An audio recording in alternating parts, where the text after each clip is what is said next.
Morning everybody. आज आमे phase rule रो डेरिवेशन करिवा। ए फेमस रूल जे विलार्ड गिब्स को द्वारा दिया जाइछि।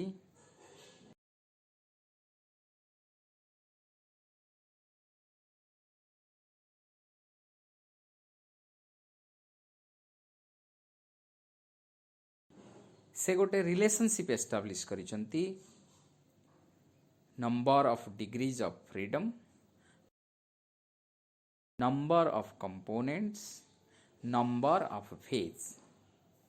गोटे हेटेरोजिनियस सिस्टम जहाँ इक्विलिब्रियम रे अछि।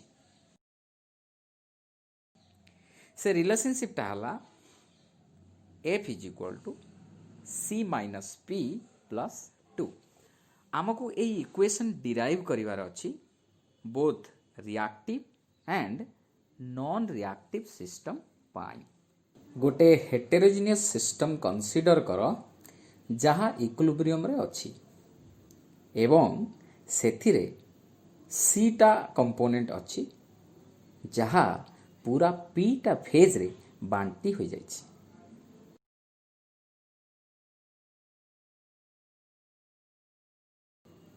एई भली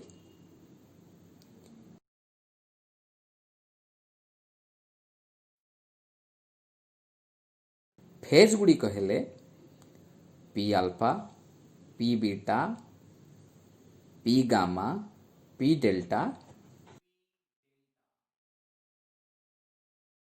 एई भली P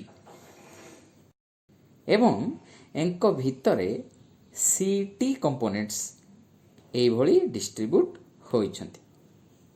C1, C2 एई भली CC,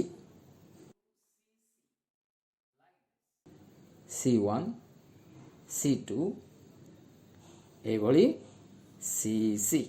आमे आजम्पशन एया नेले जे जेते बेले गोटे कंपोनेंट गोटे फेज रु आउ गोटे फेज को जाए कौनसी केमिकल रिएक्शन हुए नाही।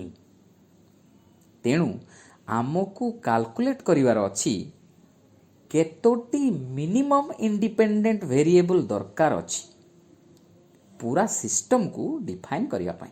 सेथि पाई आमे बुझिथिवा दरकार जे फेज कौन, कंपोनेंट कौन एवं डिग्रीज ऑफ फ्रीडम कौन।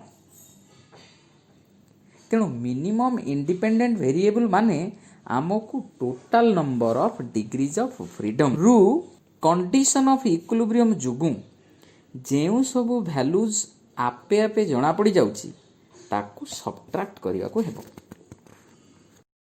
यहा को आमे कहंती द रेस्ट्रिक्टिंग कंडीशन। गोटे सिस्टम इक्विलिब्रियम रे थिले जेउ जेउ वेरिएबल मानक द्वारा एक्सप्रेस करा जाए से माने हेले टेम्परेचर, प्रेशर एवं नंबर 3 जोटा कि सबुठारो इंपोर्टेंट सेटा होची कंसंट्रेशन और मोल फ्रैक्शन। समस्त P फेजेस रे थिबा समस्त कंपोनेंट्स मानकर कंसंट्रेशन बा मोल फ्रैक्शन।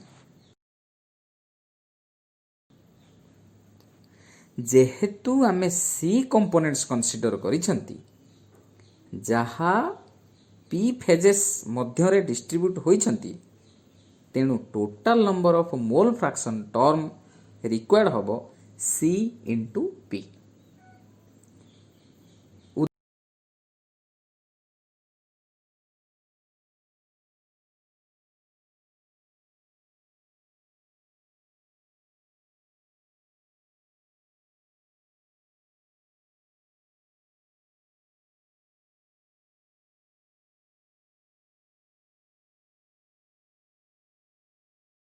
उदाहरण स्वरूप जदि आमर दुईटी फेज रे दुईटा कंपोनेंट थांती ताहले आमर कंसंट्रेशन टर्म दरकार हबो 4टी। सेति पाई C कंपोनेंट P फेज रे डिस्ट्रीब्यूट हेचंती तेनु C into PT concentration variable दरकार हेबो। टोटल केतोटी वेरिएबल दरकार हबो ना total concentration variable CP plus 1 pressure term एवं गोटे टेम्परेचर टर्म ताले टोटाल वेरिएबल केते दरकार हैला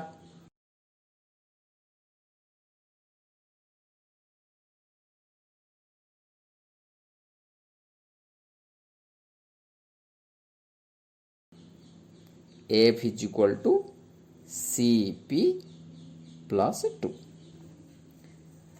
पुणी गोटे फेज रे थिबा सबु कंपोनेंट्स मानकर मोल फ्रैक्शन भितर गोटे रिलेशनशिप रही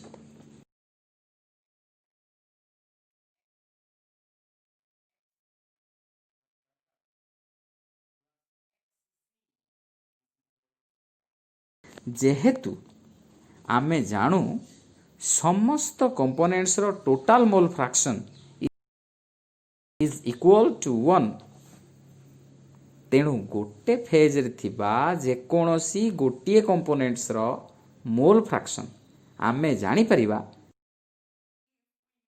जदि अन्य समस्त मोल फ्रैक्शन आमको जणा थाए तेणु एटा हेबो इक्वेशन 1 प्रत्येक फेज रे एई भली गोटे गोटे रिलेशनशिप अछि तेणु जेहेतु पीटा फेज अछि तेणु टोटाल एई भली पीटा इक्वेशन हेबो तेणु एई पीटी इक्वेशन रे प्रत्येक रु गोटे गोटे मोल फ्रैक्शन आमको आपे आपे जणा पड़ी जिवो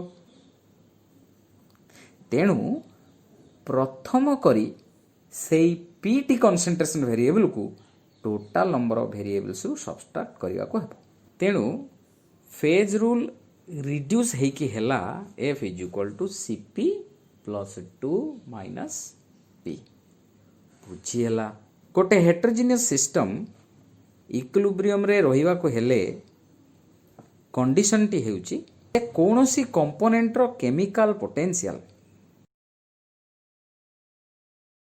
जहाँ को आमे कहउचंती पार्शियल मोलार फ्री एनर्जी प्रत्येक फेज रे समान रहिबा आवश्यक केमिति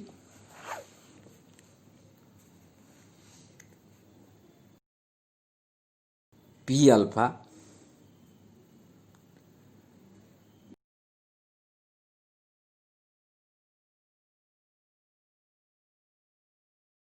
that means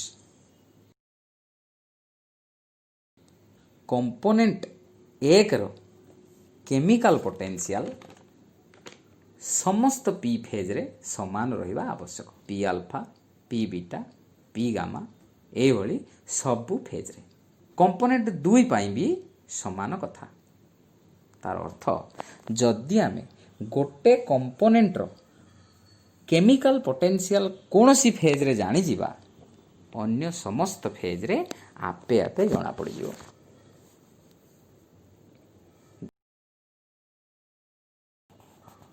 गोटे कंपोनेंट रो केमिकल पोटेंशियल केवल गोटे फेज रही जानिबा दरकार एवं रेस्ट दुई आपे आपे जणा पड़ी जिवो धरा जाऊ आमर तीनोटी फेज अछि गोटे कंपोनेंट रो केमिकल पोटेंशियल केवल गोटे फेज रही जानिबा दरकार एवं रेस्ट दुईटार आपे आपे जणा पड़ी जिवो तो केमिति दुई हैला 3 माइनस 1 तो दुईटार वैल्यू कंडीशन ऑफ इक्विलिब्रियम रु आपे आपे जणा पड़ी जिवो जेमिति तीनिटी फेज रे 3 माइनस 1 रो आपे जणा होई गला सेही बळी जदि पीटी फेज थिबो आमको P माइनस 1 फेज रे कंपोनेंट रो केमिकल पोटेंशियल आपे आपे जणा पड़ी जिवो तार अर्थ गोटे सिंगल कंपोनेंट पाई P minus 1 T chemical potential आमर दरकार नाही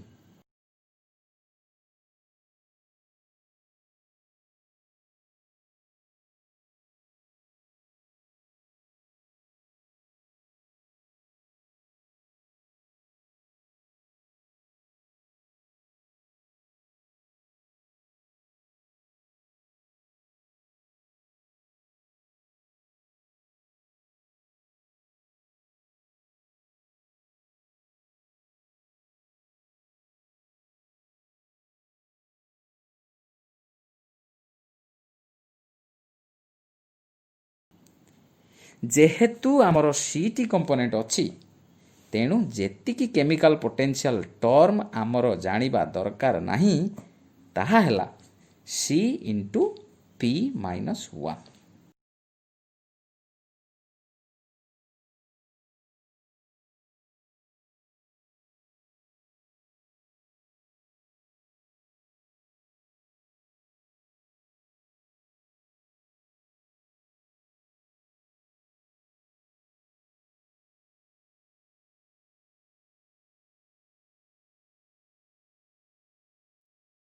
तेणु आमे एई सी इंटू पी माइनस 1 वेरिएबल को टोटाल वेरिएबल रु फेड़ी देवा दरकार।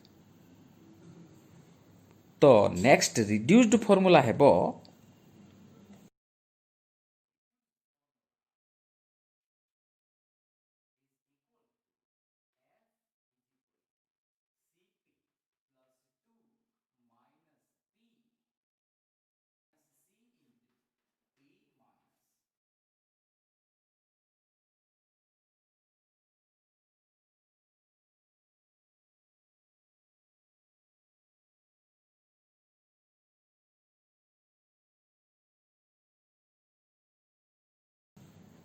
एटा हे जो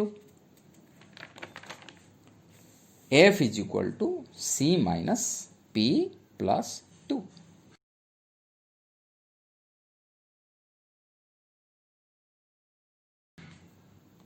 F is equal to C minus P plus 2।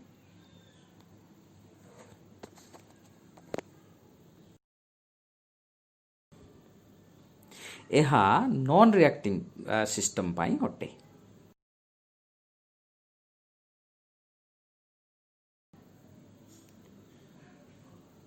Reactive system रे कौन हुए? रिएक्टिव सिस्टम रे कौन हुए?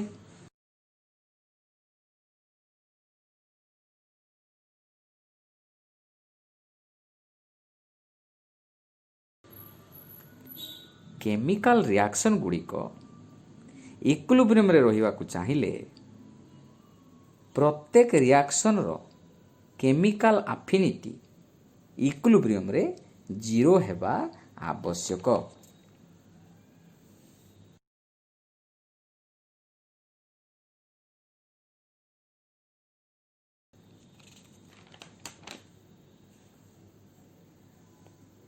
ताहले AFI is equal to 0। Chemical affinity अर्थ हैला गोटे रिएक्शन केते आगो को जाइछि बा केते शतकड़ा रिएक्ट होइछि। तेणु समस्त रिएक्शन मानकर chemical affinity must be 0।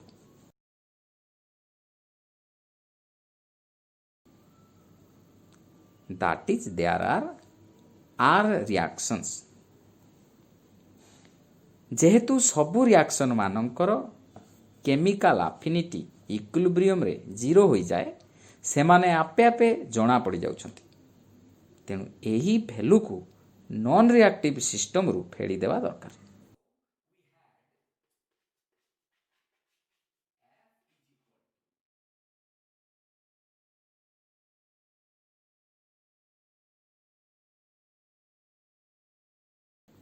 एटारे non reactive system pi Etah non reactive system पाई थिला।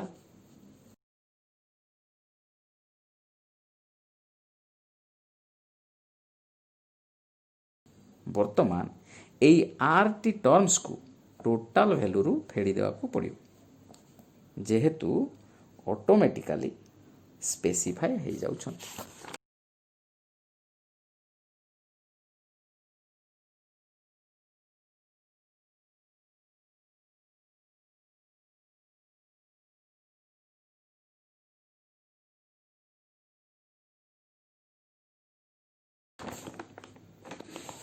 ओके यह गोटे रिएक्टिव सिस्टम पाई रिक्वायर्ड रिएक्शन रिक्वायर्ड इक्वेशन। मु आशा करे तुम्हें भल भाव बुझिल।